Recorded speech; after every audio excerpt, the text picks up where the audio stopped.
Over the last 3 years, I've generated over $3 million in crypto through my company Unfungible.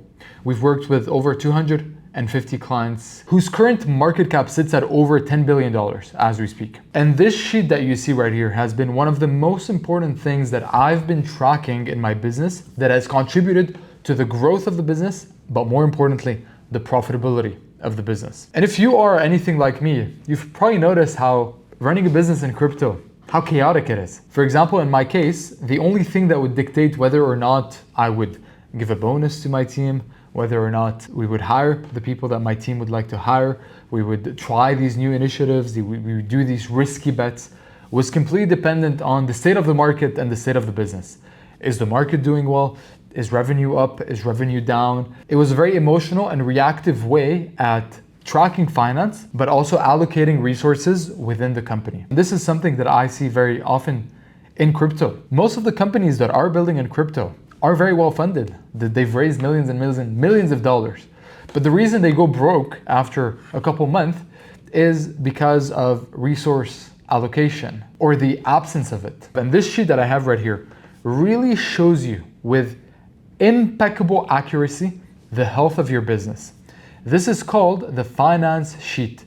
This is something I've been using over the last 2 years, and every single month, at the end of the month, last day of the month, I fill it in every single month. And I actually look forward to filling that because this is the closest approximation to how good of a business do you have. And the simplicity of this sheet is what makes it powerful. You want to think of this as the business owner's dashboard. This is not something you're going to send to your tax man. This is not something you're going to send to your accountant. You're not going to give this, no one's going to have access to this but you. This is you looking at your business from a satellite view. And what we do with that sheet is that we're going to be tracking the core business expenses that contribute to the business operations. So we're not going to be taking into account all the variable expenses that, for example, let's say the lavish dinners that you would do with your clients, the new MacBook that you wanted to buy, the new camera that you wanted to buy, you deciding to fly to a conference or buying into a coach or a mentor. These are investments and they're important, but how is the business operating if I were to let the business alone? If I right now let the business alone and stop spending on any non-essentials, what would happen to the business? What is the state of it? Is it healthy? Is it profitable? Is it not? Where is money leaking? And this sheet shows us just that. Now here's what makes up this sheet. We have the category right here, so the 3 big categories in a business. We have the total amount in terms of the expenses per category, so per department. Then we have percentage of total cash, dollar change, percent change, and then any notes here. And by the way, the exact sheet that I have right here is going to be easily downloadable with the link below. I've just linked the sheet as it is, no email opt-in, none of that. Just make sure you copy the sheet for personal use. I'll show you a little bit later how these get filled. But here's what I want to show you. So the big 3 departments in any company are payroll, marketing, overhead. These are the big 3. Payroll, your team's salary, your team's salary. Marketing, how much is it costing you to market your business? And overhead, the software, what is needed to keep the business running. So let's go through it one by one.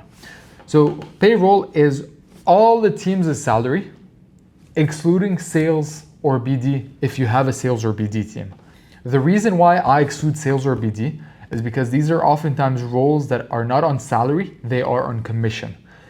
Sometimes they're on a hybrid, but these roles have varying costs and I like to put it instead in marketing. Outside of sales and BD, everyone else on the team, your CFO, your CMO, your salary, your business partner's salary, your project manager, your software developers, all of them, including your marketer, all of them, they are, the total amount gets reflected inside the payroll. Then we have marketing.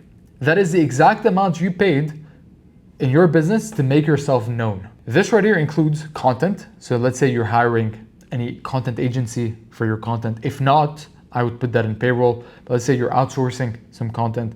Let's say you're paying influencers, you're paying ads, so media buying, you have PR announcements, you are paying referrals for people to refer business to you, or you have a sales and BD team. So this is how much is it costing you to get yourself known in the marketplace. And then overhead, and this is where we have any fees, any bank fees, any required travel. So these are required travel, these are legal fees, platform fees, bookkeeper, family office, interest, agency fees. Note, super important, this does not include non-essentials. So gifts, non-required travel, insurance, iPhone, car, payments, investments in a coach or a mentor. These are not essential to the business running. Then right here, what we have is taxes. So depends where you are, where you live. I would just change this value right here. But let's assume a 25% taxes for most of the world. Business taxes is going to be 25%. In Dubai, it's going to be 9%.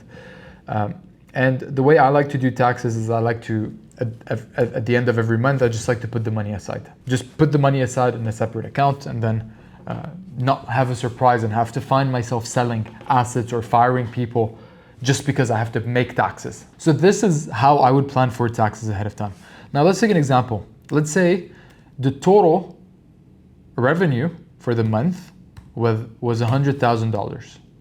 So $100,000. Let's say I had $60,000 in payroll. Marketing costed me $25,000 and then I had $3,000 in software's overhead. So here's what this would look like. Please ignore these values. These are false. You'll see how it works. But here's what this looks like. So it all of a sudden tell me that my payroll is 60% this month. My marketing is 20% and then my overhead is 55%. My total expenses is 88% of the business and then net income, so net profit. So here I was missing taxes. So net income is 12%. When you remove taxes, all of a sudden you're operating on a $9,000 profit. What is absolutely wild is that I've shown this to a couple private clients of mine who I've worked with. And all of a sudden, when they do this exercise, they end up realizing how less productive their business actually is than they thought it was. So they thought that their business was running at 30, 40%, and then they do the exercise and it's actually 15, 20%. And they're like, fuck, where's all that money going? And then they realize when they put everything together, that's where things are going. Now, the most important part is we need to know where are we compared to baseline. Let's say you are running an agency. In the agency world, for example, payroll should not be over 30%. Marketing should not be ideally over 20%. And then overhead, you want to aim for about 10%. So all of a sudden, you can notice that here, I'm at 60% and 25%. So right here, these are actually red right here. So I would literally mark them as red. So all of a sudden, I can start seeing where in my business am I above. So in your case, ask ChatGPT based on what business you have, describe your business and the 3 pillars, and it'll give you what are the average approximations that you want to be looking at. Now, let's say for that month, my payroll was actually $25,000. And then my marketing was $15,000. All of a sudden, I am in the green right here. Now, why is this important? Going back to the idea of resource allocation. The reason this is important for crypto businesses is now, all of a sudden, you have the ability to be able to make data-driven decisions, not emotional-driven decisions, where you feel like 1 month profits were amazing, let's hire, and then you find yourself with the payroll creeping up to 45%, and then you're scrambling. Now, what I just did right here is I added the formula for percentage change. Now, here's where things get exciting. Let's say we've done October, now we want to do November. As simple as this, by the way, guys. You're gonna copy and paste everything in black right here. So from row 1 to row 11, and then every single month, you're gonna copy this, you're gonna add 11 rows, and then you're gonna paste right here. That's exactly what you have to do, and the formulas are automatically going to paste. Now let's say the next month is like this. So let me put this formula back at $20,000. Now let's say right here, this month, we're actually at $130,000. But then my payroll creeped up to $55,000. My marketing went up to $18,000. So $18,000. And then my overhead is up to $4,000. Here's what this looks like. You could see the dollar amount change. What this will show you is it will show you the dollar amount change compared to last month and the percentage change. These values, when it comes to this category, you want it to be negative. And right here, it has to be positive. So what do I mean? If you look at payroll, you can see this month I paid 35K more than last month. That's a 175% increase. Marketing, I paid 20% more. It is 18K instead of 15K. Overhead is 32% up from 3K all the way to 4K. Now you can see my operating income is 53K. Here it's 62K. So my net operating, and then here my net income is $40,000. So 39,750 compared to 46. So you can see how all of a sudden you've grown the business, but actually it's become less profitable. And this right here is how I would invite you to start thinking about spending in your business. I want you to start thinking of your business like a machine, that if you were to let alone, what would happen? Where would resources go? Is it profitable or is it not? What would happen with the business? And then I want you to start taking decisions based on this.